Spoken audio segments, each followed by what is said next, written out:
Have you ever wondered why Iran and Israel don't get along?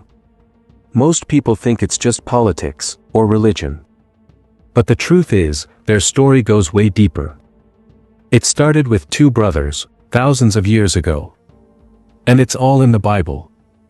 Stick with me till the end, because once you hear this full story, everything you've been seeing on the news is going to make a whole lot more sense.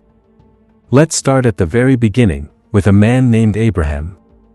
Abraham is one of the most important people in the Bible. God gave him a huge promise. I'm going to make you the father of many nations. But there was a problem. Abraham and his wife Sarah couldn't have kids. So they got impatient, and made a decision that would change everything. Sarah told Abraham to have a child with her servant, Hagar. And from that, Ishmael was born.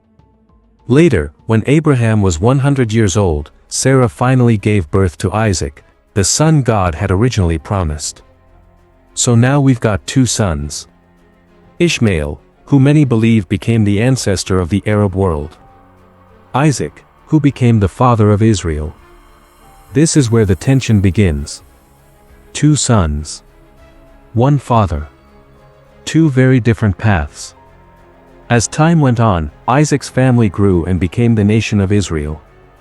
God gave them laws, kings, land, even a beautiful temple in Jerusalem. But the people kept turning away from God. So he sent prophets to warn them.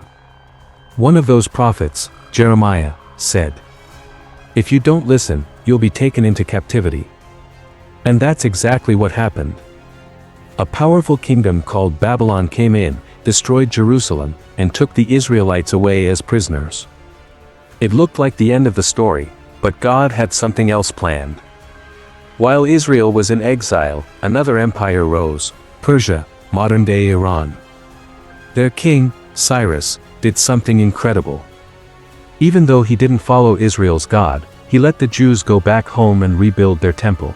That's right, back then, Iran helped save Israel. God even called Cyrus, "my chosen one." Crazy, right? At this point in history, Persia and Israel weren't enemies. They were working together, part of God's plan. But trouble wasn't far off. Still, during the Persian Empire, there was a man named Haman who hated the Jews and wanted to wipe them out completely. But God had a plan. A Jewish woman named Esther had become queen. She risked her life, stood up to the king, and exposed Haman's evil plan. The Jews were saved, and Haman was defeated. Again, Persia was the setting for one of Israel's greatest stories of survival. So what happened? How did Iran go from helping Israel to hating Israel? Over the centuries, things changed. Empires fell. Religion spread. The ancient land of Persia became the Islamic Republic of Iran. And the Jewish people were scattered all over the world. But then, in our time, something shocking happened. Israel became a nation again.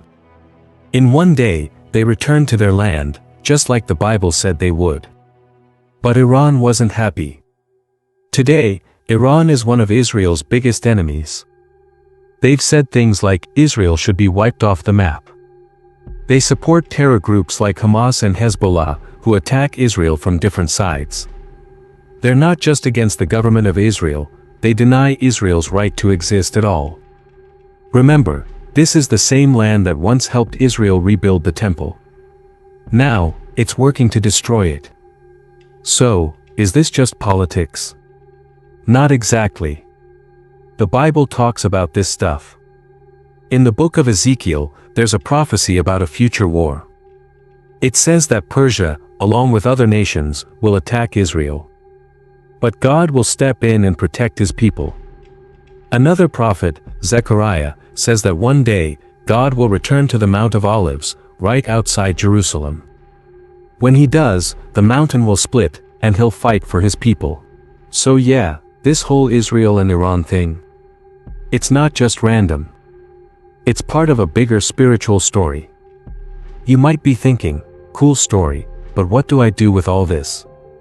Well, in the Bible, there was a man named Daniel who lived in Persia too. When things were falling apart, he didn't panic, he prayed. He confessed the sins of his people. He asked God for mercy. And God listened. Now, it's our turn. The Bible says, "Pray for the peace of Jerusalem. Bless those who bless Israel." We don't have to understand everything. But we can stand on the side of God's promises. The Bible also warns that in the last days, a world leader called the Antichrist will rise. He'll promise peace, but it will be a trap. Eventually, he'll turn on Israel too. But his plan won't last long.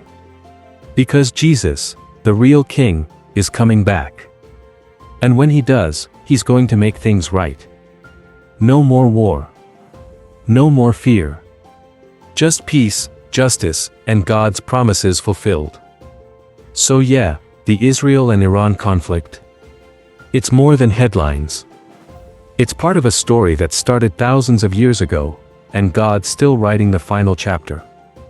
If you learned something new today, give this video a like and subscribe for more eye-opening content about faith, prophecy, and what's happening in the world. Drop a comment. I stand with God's promises. Thanks for watching, and remember, the Bible isn't just a history book. It's a living story, and you're living in it.